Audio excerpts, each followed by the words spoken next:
Pessoal, no meu vídeo anterior eu postei aqui que o Congresso está sim avançando contra a Suprema Corte. Eles estão sim avançando com o voto impresso, com PECs que limitam o poder do judiciário, porque hoje, a gente já sabe, eles abusam de seus poderes, abusam da Constituição, rasgando nossas leis, né, e vão pra cima do parlamento, como foi, né, com a própria Polícia Federal indiciando nossos deputados por falar na tribuna. Então, isso já está acontecendo, mas uma coisa que eu comentei no meu vídeo, pra, né, não desanimar o povo brasileiro, porque os ventos estão soprando a favor da direita, né, com a eleição do Trump, tudo que vem acontecendo, né, muitas revelações sobre as eleições, o que aconteceu aqui nesse ano e no ano de 2018, como o próprio Bolsonaro já revelou, né, então assim, muita coisa está acontecendo, mas uma coisa que eu disse pra vocês foi que o sistema não ia abaixar a cabeça e olhar à direita, vencendo tudo, vindo com força e outra, com grandes chances de reverter a elegibilidade do Bolsonaro e também ganhar maioria no Senado e na Câmara. Você acha que eles estão felizes com isso? É claro que não. E eles começaram a agir novamente e vão pro tudo ou nada. Sim, a Suprema Corte está correndo para censurar as redes sociais e calar os parlamentares de direita. Eu quero mostrar tudo pra você aqui nesse vídeo. Eu já peço pra você me ajudar a compartilhar esse vídeo pra alertar o povo brasileiro, porque o que pode estar por vir numa calada da noite, neste fim de ano, onde tá todo mundo preocupado com Natal, festas do Ano Novo, eles podem dar a cartada final no povo brasileiro. Então eu peço para você me ajudar a compartilhar, para que o povo se mobilize contra essas novas ações do judiciário, porque, meus amigos, a gente não pode deixar isso acontecer, tá ok? Então me ajude aí fazendo a sua parte, compartilhando e comentando aqui embaixo. Primeiro eu quero mostrar para vocês uma declaração do Roberto Barroso, né, onde ele parece que ignora tudo que aconteceu nos últimos anos, nos últimos meses, todas as arbitrariedades do Supremo Tribunal Federal e fala na maior tranquilidade do mundo que vai censurar o Brasil. Olha aí. E respeitando o papel da comunicação social, porque nós não temos nada a esconder, tudo aqui é transparente e, portanto, a preocupação não é o tipo de notícia que vem à luz do dia, porque ninguém aqui tem nada a esconder. E o papel da imprensa é divulgar mesmo a notícia que parece interessante para o público. Mas as interpretações equivocadas e as narrativas inverazes, essas nós precisamos enfrentar. Quem impediu que aquelas forças prevalecessem no Brasil naquele momento histórico, trágico e muito difícil. E numa democracia todo mundo tem o direito de vocalizar a sua insatisfação e nós convivemos muito bem com isso. Porém, nós somos comprometidos com a Constituição, nós somos comprometidos com a busca da verdade possível numa sociedade plural, nós somos comprometidos com a democracia e comprometidos com fazer um país melhor e maior. É para isso que todos nós estamos aqui. Nossos compromissos são com o Brasil.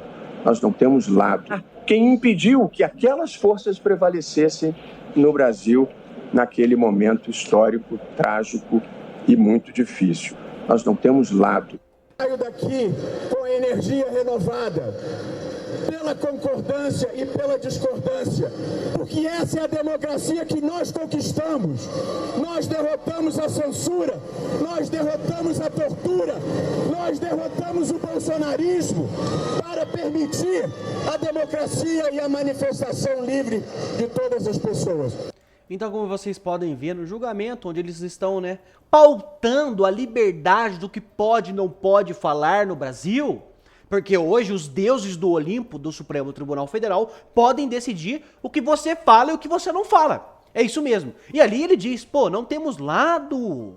Nós respeitamos a Constituição. Será que ele não tem vergonha na cara? O povo brasileiro está revoltado com a Suprema Corte simplesmente, unicamente por abusar de seus poderes e rasgar as nossas constituições. Ele vem falar na maior tranquilidade que ele vai sim combater os discursos inflamados, né, as narrativas, sendo que é tudo que a esquerda faz. Mas isso aqui é engana bobo. Só cai nisso aqui quem não quer enxergar a verdade. Então, quem ainda ouve esses discursos do Supremo Tribunal Federal achando que eles são os bonzinhos, que é os esquerdistas, meus amigos, esse não tem salvação mais. Então teve essa declaração aí polêmica do Barroso, onde ele diz que eles fazem tudo aquilo contrário do que realmente fazem, né? Ele disse ali as maravilhas, o que deveria ser um Supremo Tribunal Federal. Mas, como nós sabemos, não é assim que funciona. Aí eu quero trazer pra vocês, né, o vídeo que eu realmente queria mostrar aqui,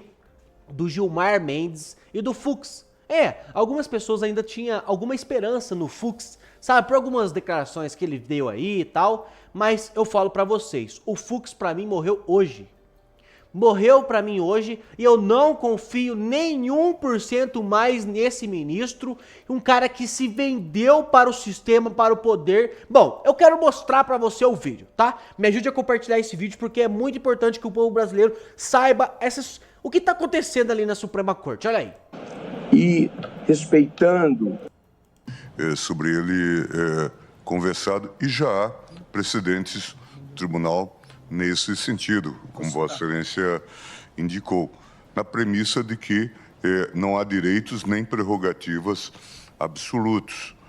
E o próprio texto constitucional, lembrava o ministro Dino não faz muito, ele indica e fala expressamente sobre o abuso de prerrogativas parlamentares, deixando claro... Estou citando um acordo de Vossa Excelência aqui. Deixando claro que é preciso que haja uma funcionalidade, algum tipo de uso da imunidade parlamentar para fins que são albergados pela própria Constituição. De modo que é um esforço louvável que o tribunal faz nesse sentido. E há uma outra perspectiva que sempre fica perdida por razões políticas que nós entendemos, mas talvez não sejam justificáveis, é que as próprias câmaras, elas têm um poder de polícia, de contenção de abusos que se fazem, por isso os comitês de éticas, as comissões de éticas deveriam atuar para a preservação, na verdade, da própria dignidade desse locus, né? A rigor, o debate parlamentar, quando descamba para ataques, para atos de vilania, para... Palavras de baixo calão. Isso, obviamente, desvaloriza institucionalmente a casa que tem isto como palco, né? Então, é preciso que se entenda que isso se faz na defesa até mesmo... Da imunidade. Da instituição, da institucionalidade. É preciso ter essa percepção. Esses dias, diante de uma reclamação feita a um ataque a um delegado da Polícia Federal, houve a abertura de inquérito a pedido do eminente Procurador-Geral da República, e aí essas coisas têm uma série de implicações. Não é aquela pessoa do delegado que está sendo atingida. É a instituição. É a instituição Polícia Federal, né, que está sendo vilipendiada.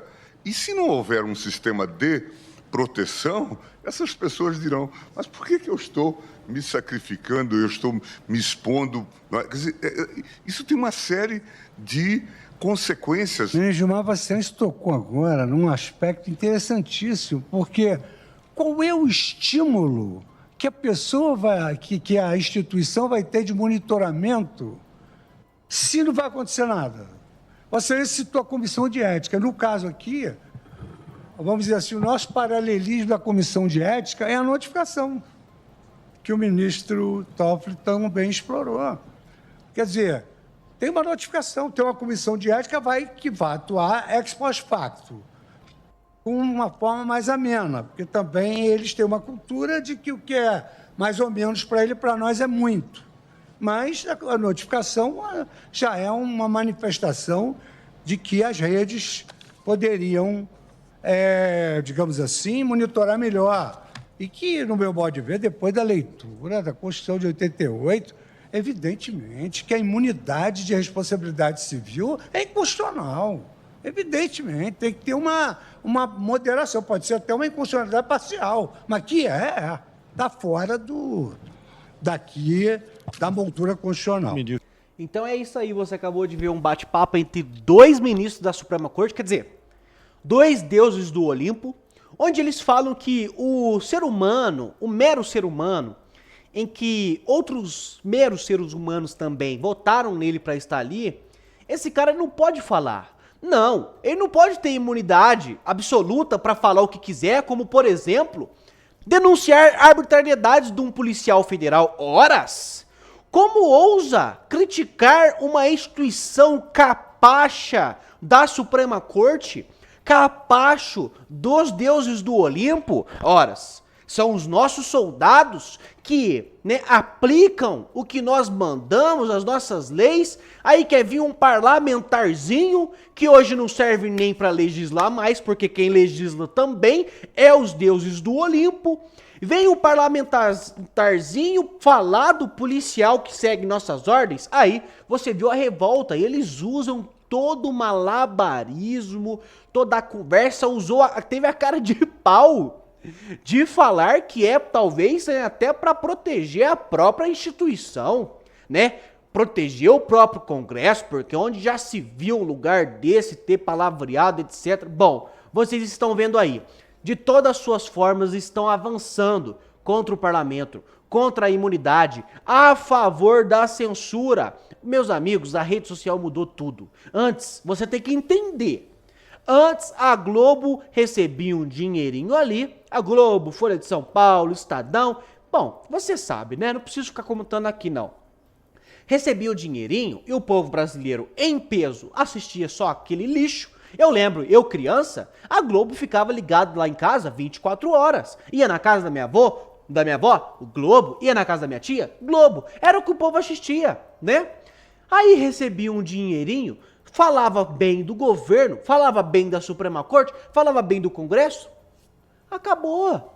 Tava tudo lindo, fazia aquele teatro, né? Não, a direita, Alckmin, Geraldo Alckmin, direita, Lula, esquerda, brigavam entre eles. Aê, nós vamos mudar esse país, Lulinha, paz e amor, Alckmin de direita.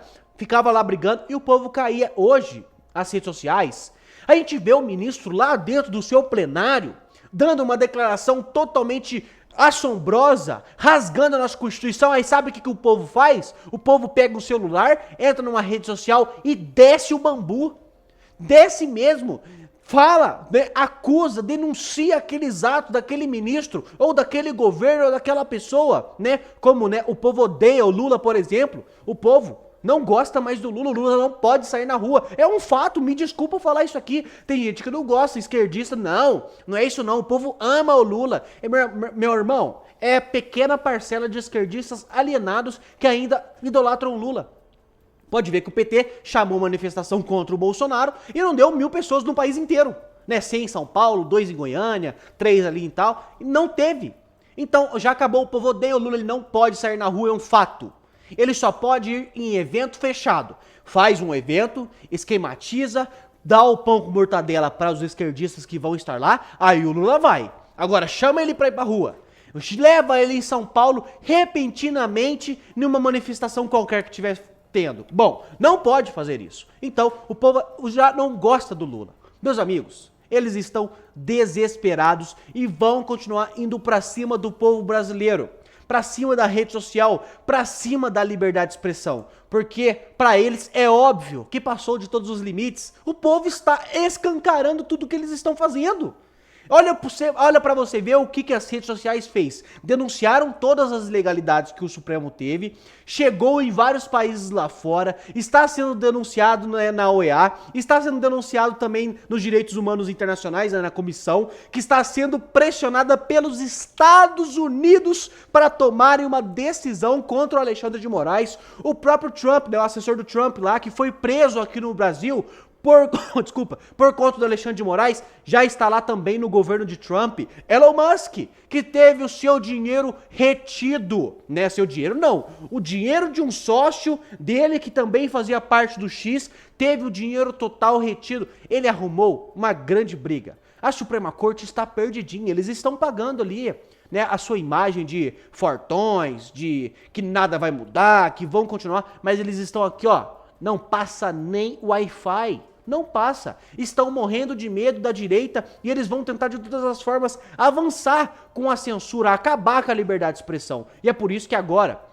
essa é a hora do povo brasileiro se juntar e continuar pressionando os parlamentares. Nós precisamos avançar a PEC do voto impresso. Foi aprovado na CCJ. Vamos pressionar Arthur Lira e quem sabe no futuro, se o Hugo realmente for o candidato do Congresso e ele assumir a Câmara, vamos cobrar o Hugo. Hugo Mota, né, o nome dele, vamos cobrar, vamos pautar o voto impresso, vamos pautar o limite dos poderes do judiciário e que eles não possam violentar a imunidade parlamentar. Nós precisamos continuar com as nossas pautas e lutando contra esse governo que está aí, contra esse Supremo que está aí, que quer reprimir o povo, que quer censurar o povo. O povo não pode aceitar isso, tá? Então peço pra você comentar aqui embaixo o que você acha sobre isso. Se posiciona, não se cale, você precisa fazer isso, tá bom? E pessoal, o mercado, ele teve uma explosão de juros, tá? Os juros do ano foi reajustado, subiu mais 1%, foi a última reunião do Banco Central. O Lula está destruindo o nosso país e a previsão do mercado, meus amigos, é de só piorar. Olha essa notícia. O Banco Central tornou a principal aposta política de Lula ainda mais arriscada. Elevou em 1 ponto percentual a taxa básica de juros e ameaçou. Essa é a palavra, ameaçou. Mais 2 aumentos iguais a esse nas 2 próximas reuniões, o que jogaria a Selic para cima dos 14% ao ano. O recorde recente foi um pouquinho abaixo disso, ainda no governo Bolsonaro. A aposta política de Lula é escancarada. É manter o pé acelerando a expansão dos gastos públicos como forma de aumento de popularidade e de ganhos, benefícios político-eleitorais. Ele resolveu manter essa aposta no último pacote que apresentou para conter o crescimento de despesas, consciente do risco que uma política fiscal expansionista acelera a inflação, o risco de desvalorização da moeda, que pressiona também a mesma inflação, consequente aumento de taxa de juros, que inibe a atividade econômica. O horizonte de tudo isso é exclusivamente eleitoral. É pensando em como vencer em 2026 que Lula 3 resolveu assumir o risco, esse risco de que inflação, juros e dólar alto tragam problemas para a economia, mas que seriam amplamente compensados por popularidade vinda dos gastos sociais e vinda pela prometida isenção do imposto de renda para quem ganha até R$5 mil. O cenário externo de incerteza e instabilidade também não ajuda, mas Lula não se deixou impressionar. Parece ter certeza de que tudo vai dar certo. Para quem? Nessa edição vamos tratar também... Então tá aí, pessoal. O mercado está apavorado com o governo Lula. Porque assim, gente, pode apoiar, pode não apoiar, porque eu vi muita gente comentando isso no Twitter, tá? O mercado apoiou o Lula, teve gente que doou dinheiro pra campanha, sim. Mas o que o Lula vem fazendo, ele vem gastando muito mais do que arrecada. E ele, né, em vez de vir com uma proposta que agrade o mercado, que façam eles voltarem a investir no Brasil, que faça a taxa de juros cair, né, não, ele vem com um novo pacote em que ele olha só pro populismo. Ele olha só pros votos. Não, se eu fizer isso aqui, o povo vai amar. Mas quem que paga a conta depois? É o povo. E ele vai continuar afundando o nosso Brasil. Meus amigos, o Brasil está afundando numa velocidade que você não tem ideia. É sério, você não tem ideia do que o Lula está fazendo com o nosso Brasil. Então, eu queria muito trazer essa análise do mercado para vocês, para que vocês fiquem cientes que a nossa luta, ela tem que ser ainda maior. A nossa pressão para cima do Congresso tem que ser ainda maior, porque nos nossos meios reais aqui dentro do Brasil, a única forma de derrubar esse governo é através do Congresso. Nós temos o direito e o dever de cobrar aqueles parlamentares que a gente votou. Por exemplo, eu votei no Nicolas Ferreira, eu votei no Cleitinho. Sabe, os parlamentares que você votou aí no seu estado, você tem que cobrar ele. Você tem que falar, olha aqui, você tem que ir lá dentro do Congresso e pressionar o presidente para pautar o voto impresso. O povo não aguenta mais essa incerteza. Você precisa pautar, né, a expansão da imunidade parlamentar. Você precisa pautar, né, para acabar com esses poderes absolutos da Suprema Corte. A gente precisa intensificar a nossa pressão para chegar algum dia, né? Quem sabe a gente consiga, né? Eu oro muito a Deus, né? A gente tem que pedir muito a Deus para que a gente consiga dar um jeito no Brasil nos próximos 2 anos. Como? Dando impeachment no Lula, impeachment em ministro, tirando esse governo que tá aí. Porque se eles continuarem mais 2 anos à frente do governo com essa política aí, meu amigo, o país já está ficando pior do que na época da Dilma. Mas alguns meses, eu ia falar um ano. Mas eu falo pra você, mais 4, 5, 6 meses estourando no máximo. O Brasil já tá pior que na época da Dilma. A gente precisa, esse ano que vai entrar agora, a partir de agora mesmo, no final do ano agora, pressionar os nossos parlamentares pra dar um basta nesse governo. Porque quando a bomba explodir, e ela já está explodindo, mas quando ela explodir pra todo mundo, aí, meus amigos, não adianta chorar mais, não adianta falar que errou no voto, que não pressionou o suficiente, aí acabou. Aí realmente vai ter destruído o nosso Brasil. A gente sabe que talvez essa seja realmente o plano do governo. Deixar o povo cada vez mais na miséria, pra eles depois virem com muitas taxas e muito imposto, uma grande arrecadação, vir novamente com um tanto de programa social, dando ajuda pro povo brasileiro, tadinho, que está passando fome, que está na miséria, que vai ter sido causada por esse próprio governo. Não, gente, essa maneira de governar está tão clara pra mim. Eles vão deixar o povo na merda, se eles conseguirem de alguma forma se reelegerem em 2026, e quando eu falo de alguma forma, você entende o que eu tô dizendo, né? Se eles derem um jeito de colocarem o Lula novamente na presidência, o país vai estar tão na miséria que ele vai vir novamente com todos os seus planos sociais. E aí, aquela galera que, infelizmente, não tem acesso à informação, vai cair novamente no papinho do ladrão e vai achar ainda que ele vai estar ajudando o brasileiro. Isso pra mim está mais óbvio do que nunca. Quero pedir pra você comentar aqui embaixo o que você acha sobre isso, qual é a sua opinião, o seu posicionamento. Eu sei que dá medo de falar às vezes. Pessoas que foram presas, pessoas que foram caladas, mas a gente precisa continuar lutando pelo nosso Brasil, tá? Eu conto com a sua ajuda. Comenta aqui embaixo, compartilha esse vídeo para mais pessoas e muito obrigado e até a nossa próxima notícia.